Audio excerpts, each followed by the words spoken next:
Perbarui ilmu Islam kamu bersama Religiuan di tv1news.com dan TV1 Connect. Assalamualaikum warahmatullahi wabarakatuh. Alhamdulillahi nahmaduhu wa nasta'inuhu wa nastaghfiruh. Wa na'udzu billahi min syururi anfusina wa sayyiati a'malina. Man yahdihillahu fala mudhillalah wa may yudlil fala hadiyalah. Asyhadu an la ilaha illallah wahdahu la syarikalah wa asyhadu anna Muhammadan abduhu wa rasuluhu la nabiyya ba'dah. Allahumma salli wa sallim ala sayyidina wa maulana Muhammadin wa ala alihi wa ashabihi wa man tabi'a hudah. Rabbi shrah li sadri wa yassir li amri wahlul 'uqdatam min lisani yafqahu qawli. Subhanaka la ilma lana illa ma 'allamtana innaka antal alimul hakim. Amma ba'du. Para pemirsa TV1 dimanapun Anda berada, alhamdulillah pada saat ini kita bertemu kembali. Mudah-mudahan pertemuan kita dicatat sebagai ibadah oleh Allah Subhanahu wa Ta'ala, dan perpisahan kita menghadirkan ampunan Allah Subhanahu wa Ta'ala. Nabi Ibrahim adalah seorang dai yang sangat berani.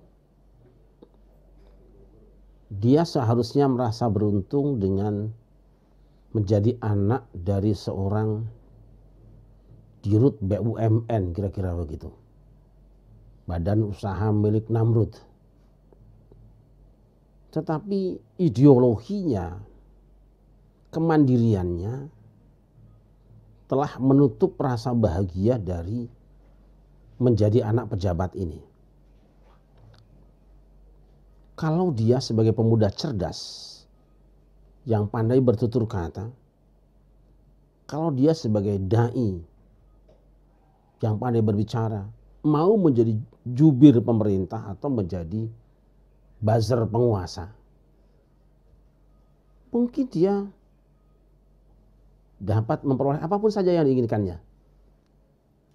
Tetapi Ibrahim nampaknya lebih memilih menjadi dalam tanda petik oposisi, atau orang yang gemar melakukan kritik kepada kekuasaan.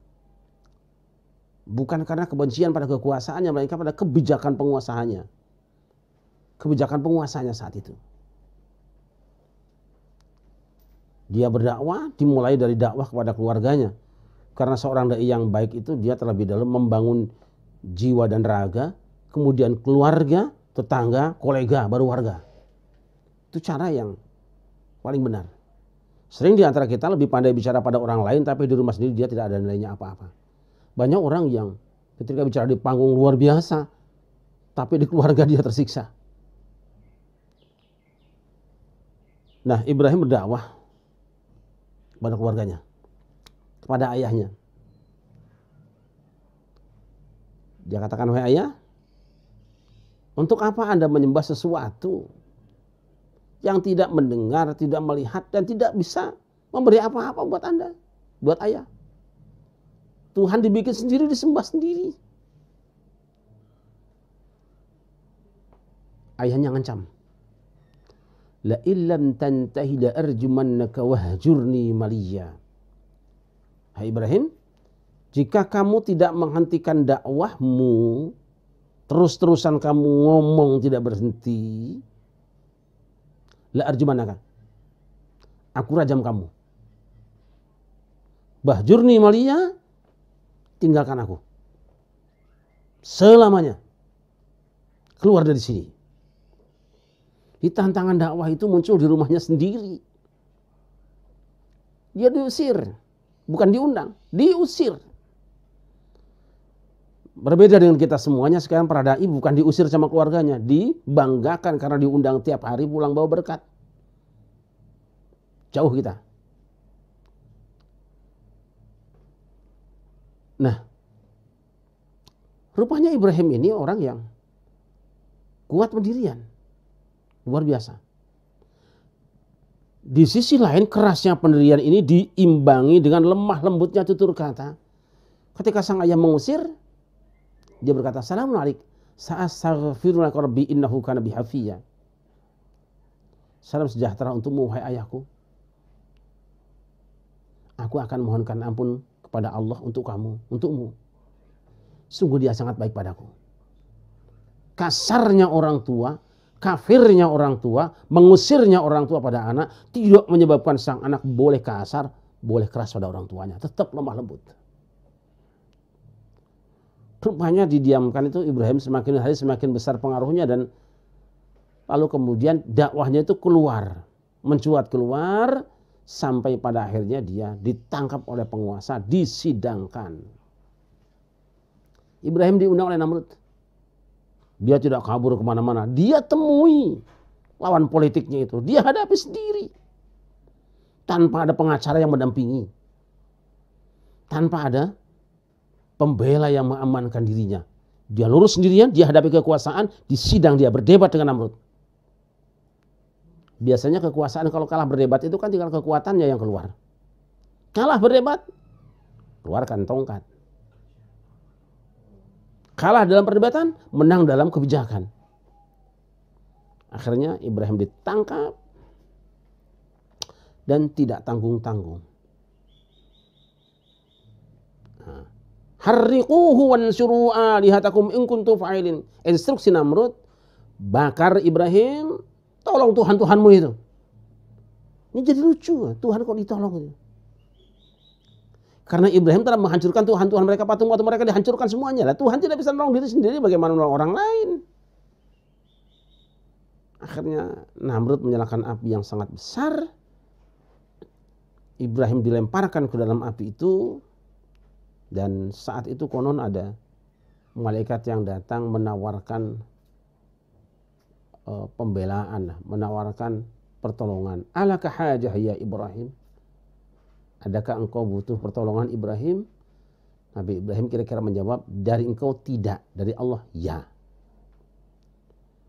Bahkan katanya waktu itu ada bapaknya cebong juga yang ikut membantu, yaitu Katak, yang ikut menyemprotkan air ke dalam apinya. Tapi berapa sih besarnya air nyemprot api yang besar? Katak sebesar apa katanya? Tapi Ibrahim punya jimat yang dia simpan.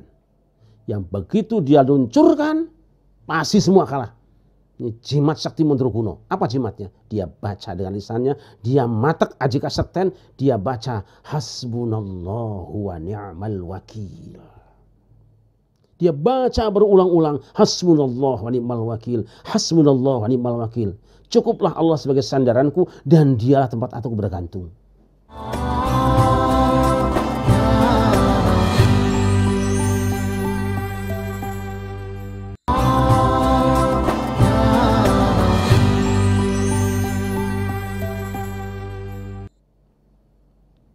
Ketika doa ini dibaca, turun instruksi dari Allah. Ya nar, kuni barda wa salaman ala Ibrahim. Wahai api, dinginlah kamu dan berikan jaminan keselamatan pada Ibrahim. Jangan lukai dia. Ini perintah langsung turun dari Allah. Api yang punya sifat membakar. Ketika Allah punya kehendak, hentikan kemampuan membakar. Khusus pada Ibrahim. Habis kayu bakarnya. Ibrahim tidak terkena sedikit pun juga. Karena apinya mengatur diri sendiri. Aku hanya akan memangsa kayu. Tapi tidak untuk Ibrahim. Ampuhnya hasbunallahu wa ni'mal wakil. Nah ini kemudian disaksikan orang banyak, diriwayatkan turun-temurun dan disampaikan oleh Rasulullah sallallahu alaihi wasallam. Kemudian diceritakan oleh Ibnu Abbas, dia mengatakan doa Ibrahim ketika dilemparkan ke dalam api yang sangat besar adalah hasbunallahu wa ni'mal wakil. Tahu ampuhnya doa ini, Nabi Muhammad menggunakan wirid ini, menggunakan jopo montro ini, menggunakan jangjawokan ini, menggunakan suwuk ini pada saat dikepung oleh musuh-musuhnya, pada saat akan diserang oleh kaum kafir Quraisy di Badar Sughra. Mengapa Rasul menggunakan ayat ini dalam kaitannya dengan perang dengan musuh-musuhnya? Karena Rasul faham di dalam Al-Quran namanya api itu diserupakan dengan perang. Ya, di ayat lain, kullama auqadu naran lil harbi atfa'ahadlah. Setiap kali mereka menyalakan api untuk perang, Allah memadamkannya. Jadi kalau ada api itu sama dengan ada peperangan. Maka nanti kalau kita bermimpi misalnya ada api membakar satu hutan, itu bisa jadi akan ada perang antar desa atau keributan di satu daerah. Itu seperti itu takwil mimpinya nanti. Dan ketika Fir'aun bermimpi ada api membakar singgasananya, tukang-tukang takwil mimpi tahu bahwa itu ada seseorang yang akan merubuhkan kekuasaannya. Itu Musa pada hari terjadi. Rasul menggunakan doa ini saat dikepung oleh musuh-musuhnya yang mengancam katanya akan menghancurkan dia. Dia dan sahabatnya baca hasbunallah wa ni'mal wakil. Apa yang terjadi? Fanqalabu bi ni'matin minallah wa fadlin lam yamsashum su' wattaba'u ridwanallah. Maka mereka kembali dengan nikmat dari Allah serta anugerah. Mereka tidak disentuh oleh keburukan sedikit pun dan mereka mendapatkan keriduan Allah. Artinya apa saudara-saudara? Rasul menyerupakan bakaran api yang membakar sekujur tubuh Ibrahim, mengepung kiri kanannya dengan musuh-musuhnya. Jika dibakar api saja bisa selamat dengan membaca hasbunallahu wa ni'mal wakil, maka Rasulullah menggunakan doa yang sama saat menghadapi musuh-musuhnya, ditolong oleh Allah Subhanahu wa taala. Kembangkan ini terus. Jika satu saat engkau telah berbuat baik, tapi ada orang-orang yang membencimu, memusuhimu, bahkan cenderung berbuat jahat pada kamu, tidak usah takut. Bertawakallah kepada Allah, kemudian wiridkan hasbunallahu wa ni'mal wakil. Itu sebabnya pula Al-Imam Abdul Hasan Asy-Syadzili menjadikan doa ini sebagai pengantar atau sebagai iktibas, sebagai bagian dari doa di dalam wiridan dia yang disebut dengan Hizb Nasr. Dia baca sebanyak 450 kali, lalu ditambah dengan kalimat doa pribadi, itu sangat menjadi ampuh doanya dan biasanya diwiridkan oleh para santri. Namun kita sendiri yang terbiasa dengan wirid Al-Quran saja, tidak harus menghubungkan doa ini dengan hizib-hizib yang lain. Kalau itu lebih sulit menghafalnya karena panjang. Jadi begitulah ampuhnya doa. Diuji oleh Nabi Ibrahim sukses, dipraktekkan oleh Rasulullah sukses, maka satu saat engkau berhadapan dengan masalah yang besar yang mengepung kehidupanmu, satu jalan keluarnya, baca hasbunallah wa ni'mal wakil. Tetapi doa itu adalah pengiring dari suara hatimu dan pendamping dari usaha lahirmu. Jangan engkau berdoa tanpa usaha dan jangan engkau berdoa tanpa ada suara hati yang mengikutinya. Ketika engkau mengatakan Allahu Akbar, hendaknya dalam hatimu ada keyakinan hanya Allah yang maha besar. Dan di saat yang sama kau katakan pada dirimu, kita sangat kecil, tidak punya kekuatan apa-apa. Maka takbirmu pasti akan ampuh. Sampai-sampai Rasul mengatakan, idza ra'aitumul hariqa fakabbiru fa innahu yutfi'uhu. Jika engkau menyaksikan kebakaran, bertakbirlah karena takbir itu akan memadamkannya. Sehebat itu takbir. Kenapa? Karena yang mengucapkannya ada kekuatan tawadhu dalam hatinya dan sadar akan kebesaran Allah. Pun ketika engkau membaca hasbunallah wa ni'mal wakil, hendaknya kau sadar tidak ada daya dan kekuatan kecuali Allah. Engkau tawakal, apapun yang terjadi adalah kehendak Allah dan saatnya sekarang aku sudah tidak punya kekuatan apa-apa, akan ku sandarkan kelemahanku pada kekuatan Allah, lalu ungkapkan itu dengan hasbunallah wa ni'mal wakil. Kelemahanmu akan terangkat dan kekuatan Allah akan diturunkan. Engkau akan jadi kuat, akan mendapatkan pertolongan. Hamba-hamba yang dimuliakan, tetapi pertanyaan kita sekarang, sebesar apa keyakinan kita kepada kelemahan diri dan sebesar apa keyakinan kita kepada kebesaran Allah? Mungkin lisan bisa mengatakannya, tapi tidak nembus sampai hatinya. Ketika engkau mengatakan Allahu Akbar, Allah Maha Besar, kemudian kamu ada takabur sedikit saja, itu omong kosong takbirmu itu. Ketika engkau mengatakan Alhamdulillah segala puji bagi Allah, tapi masih ada perasaan aku lebih terpuji daripada orang lain, aku lebih terhormat daripada orang lain, omong kosong tahmidmu itu. Dan ketika engkau mengatakan hasbunallah wa ni'mal wakil, tapi masih bergantung dengan makhluk sebanyak-banyaknya, lalu merasa bahwa Allah tidak punya kekuatan apa-apa dan engkau punya kekuatan untuk melepaskan diri dari masalahmu, itu juga omong kosong. Ketika kau ucapkan hasbunallah wa ni'mal wakil, hendaknya kau sandarkan bahwa aku tidak punya kekuatan apa-apa dan semua kekuatan milik Allah, sekarang aku bersandar kepada Dia supaya hilang kelemahanku dan datang kekuatan Allah Subhanahu wa taala menolongku. Hamba yang dimuliakan, dan mari kita perbanyak membaca hasbunallah wa ni'mal wakil. Karena kehidupan kita semakin sulit, kiri kanan kita, depan dan belakang kita ada tantangan hidup kita yang sangat berat. Jangan pernah ragu-ragu. Hanya Allah yang bisa menolongmu. Coba sandarkan tubuhmu kepada Dia. Bersandar kepada Dia. Jangan kepada akar lapuk. Jangan pada makhluk. Sandarkan pada Dia. Wiridkan. Hasbunallah wa ni'mal wakil. Hasbunallah wa ni'mal wakil. Hasbunallah wa ni'mal wakil. Insya Allah musuh-musuhmu, kebodohan, kemiskinan, kesulitan, dan orang yang bencimu akan diamankan oleh Allah Subhanahu wa ta'ala. Dan engkau akan kembali membawa kemenangan.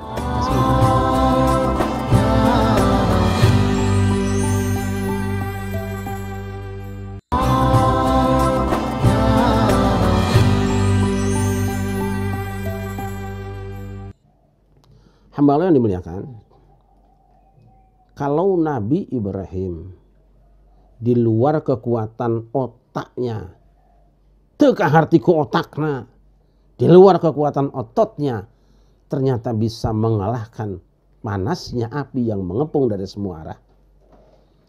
Dan ketika Rasulullah SAW dan para sahabatnya di luar kekuatan otaknya, di luar jangkauan ototnya, bisa mengalahkan musuh-musuhnya tanpa peperangan, ngeluruk tanpa polo, menang tanpa perang, unggul tanpa ngasorake, karena menggunakan hasbunallahu wa ni'mal wakil. Apa dikira hanya mereka berdua? Apa dikira hanya Kanjeng Nabi Ibrahim yang bisa menikmati ampuhnya hasbunallah? Tidak. Apa dikira hanya Kanjeng Nabi Muhammad yang bisa menikmati hasbunallah? Apa dikira hanya para sahabat Rasulullah yang menikmati hasbunallah? Tidak. Jutaan manusia sudah menikmati ini. Dan saatnya kita hari ini. Saatnya kita hari ini. Tapi lagi-lagi, jika engkau mendapatkan satu obat untuk menyembuhkan sakitmu, kemudian sakit itu tidak sembuh, jangan bersegera mengatakan bahwa obatnya tidak ampuh. Tidak. Bisa jadi engkau tidak melaksanakan petunjuk dokter. Karena yang namanya obat itu ada pasangannya sendiri-sendiri. Ada jodohnya dewe-dewe. Sakit perut obatnya yang ini. Sakit kepala obatnya yang ini. Flu obatnya yang ini. Setelah kau menemukan obatnya ini, tinggal tanya dosisnya. Itu yang penting. Jika engkau tahu dosisnya sesuai dengan petunjuk dokter, amalkan itu. Tapi jika engkau dosisnya itu ngarang-ngarang sendiri, sedangkan engkau bukan pencipta dari obat itu dan engkau bukan agennya, serta engkau bukan dokter ahlinya, maka sebenarnya engkau bukan sedang minum obat, bisa jadi engkau sedang minum racun. Karena sebenarnya obat itu bisa jadi racun bagi penyakit yang lain. Engkau salah dan pada akhirnya bukan penyakitnya yang hilang, tapi tubuhmu yang melayang, nyawamu yang melayang. Oleh karena itu maka ketika hari ini sudah kami sampaikan tentang keampuhan doa hasbunallahu wa ni'mal wakil, lanjutkan bertanya kepada ulama sekitar kita. Kira-kira hak-hak hasbunallah itu apa? Hal-hal yang menjadi teman tim hasbunallah supaya ampuh diamalkan itu apa? Sekedar contoh bahwa Al-Imam Abul Hasan Asy-Syadzili dia mencantumkan di dalam tulisannya bahwa membaca hasbunallahu wa ni'mal wakil itu dianjurkan sekurang-kurangnya 450 kali. Saya tidak tahu dari mana beliau mengambil ramuan ini, tetapi kita tetap berbaik sangka bahwa seorang ulama, apalagi seorang wali, seorang arif billah, orang saleh, tidak akan menyampaikan kepada umatnya kecuali sesuatu yang pernah dialaminya atau sesuatu yang difahaminya. Karena seringkali kita menuduh para ulama dengan sembarangan. Maka ada jalan tengah di sini. Siapa yang berbicara? Ketika yang berbicara itu seorang ulama yang mengerti benar Al-Quran, mengerti benar As-Sunnah, dan dia dikenal orang yang soleh sepanjang hidupnya, kita pegang ayat ittabi'u man la yas'alukum ajran wa hum muhtadun. Ikuti olehmu orang yang tidak minta upah dan dia berada di jalan yang benar. Nah, Al-Imam Abul Hasan Asy-Syadzili menganjurkan kita untuk membaca hasbunallah wa ni'mal wakil sebanyak 450 kali supaya menjadi ampuh dan sembuh persoalan kita. Bisa jadi itu adalah berdasarkan apa yang pernah dia lakukan dalam pengalaman hidupnya, atau bisa jadi itu yang dia tangkap dari pesan-pesan Al-Quran dan As-Sunnah, atau bisa jadi dia dapat isyarat-isyarat yang pada umumnya orang awam tidak mendapatkannya. Sebagai orang awam, hak kita adalah ittiba kepada orang yang memiliki dua kriteria. Satu, la yas'alukum ajron, dia tidak meminta upah pada kamu. Dan yang kedua, muhtadun, mereka orang yang selama ini berpegang teguh pada jalan yang benar. Al-Imam Abul Hasan Asy-Syadzili adalah termasuk di antara orang yang masuk kriteria ini. La yas'alukum ajron wa hum muhtadun, tidak minta upah dan berada di jalur yang benar. Hamba yang dimuliakan, saatnya Nabi Ibrahim sudah berlalu. Dia sudah menikmati hasil ampuhnya hasbunallahu wa ni'mal wakil. Rasulullah dan para sahabatnya sudah berlalu dan tidak ada melalui kita semua. Dan mereka sudah menikmati, membuktikan ampuhnya hasbunallahu wa ni'mal wakil. Al-Imam Abul Hasan Asy-Syadzili, al-imam yang lain sudah menikmati. Para kiai, para masyayikh yang lain sudah menikmati. Saatnya kita menikmati. Tapi jangan lupa, syarat ampuhnya doa hasbunallah adalah hatimu diisi dengan tawakal pada Allah Subhanahu wa taala. Ketika engkau merasa lemah dengan upaya dan usahamu, ketika engkau tidak punya kekuatan lagi, yakin ada satu yang maha kuat, maka luncurkanlah kalimat tadi. Supaya antara suara hatimu dengan kalimat yang kau ucapkan selaras, dia akan diberangkatkan. Ibarat surat yang sudah ada stempelnya, maka dia akan dinaikkan. Surat tanpa stempel dia tidak akan berangkat. Ketika kau tawakal pada Allah, merasa lemah benar tidak punya kekuatan apa-apa, lalu kau baca hasbunallahu wa ni'mal wakil, maka dia akan diangkat pada Allah Subhanahu wa taala dan Allah akan menjawab. Saat ini akan diturunkan oleh Allah bardan wa salaman ala Ibrahim, dingin dan selamat pada Ibrahim. Dan dingin, tidak mampu menghancurkan, tidak mampu mengalahkan, serta pasti selamat pada orang-orang yang membaca hasbunallah wa ni'mal wakil. Hamba yang dimuliakan, sudah panjang sebenarnya bahasan ini karena sesungguhnya doa hasbunallah itu tidak terlalu panjang akan kita ungkapkan seharusnya, karena memang intinya hanya sederhana saja. Siapa yang punya persoalan hidup, kemudian dia sudah berusaha dan bekerja keras, kemudian terasa mentok tidak punya jalan keluar, sudah berat tidak ada tempat untuk kita berlindung, lalu sandarkan diri kita pada Allah Azza wa Jalla. Setelah itu kita ungkapkan dalam bentuk lisan. Lisan yang telah didampingi oleh perasaan yakin pada Allah Azza wa Jalla. Baru kita baca hasbunallahu wa ni'mal wakil. Cukuplah Allah bagiku dan dia adalah sebaik-baik tempat bersandar diri. Saat itulah kita telah menunaikan hak-hak hasbunallah. Dan saat itu pula kita telah melengkapi persyaratan untuk didengar oleh Allah Subhanahu wa taala. Semoga bangsa ini segera sadar ketika sekarang dikepung oleh corona dari semua sisinya, dikepung oleh musibah dari semua sisinya. Mari kita bersama wiridkan ini sebanyak-banyaknya. Sampaikan pada keluarga kita setiap hari, setiap saat, bahkan kalau perlu setiap menit kita baca di mana-mana hasbunallah wa ni'mal wakil. Karena musibah tidak akan pernah nunggu waktu barangkali. Karena penyakit tidak akan pernah ngincer lengah tenang kita, siap kita. Dia akan datang kapanpun ia saatnya tiba. Dan di saat itu bisa jadi kita sedang tidak standby dengan kekuatan kita. Biarkanlah hasbunallah yang menjadi penjaga kita semuanya. Demikian barangkali mudah-mudahan bisa bermanfaat dan kita semua diberi istiqomah oleh Allah Subhanahu wa taala untuk mengamalkannya baik dalam kehidupan pribadi, keluarga, bermasyarakat, berbangsa dan bernegara, sehingga negara kita dijaga oleh Allah Subhanahu wa taala. Jaga keyakinan kita, jaga hati kita, dan jaga perbuatan kita, jaga lidah kita. Jangan berbicara yang tidak-tidak. Cukuplah Allah yang kita seru. Hasbunallah wa ni'mal wakil. Assalamualaikum warahmatullahi wabarakatuh.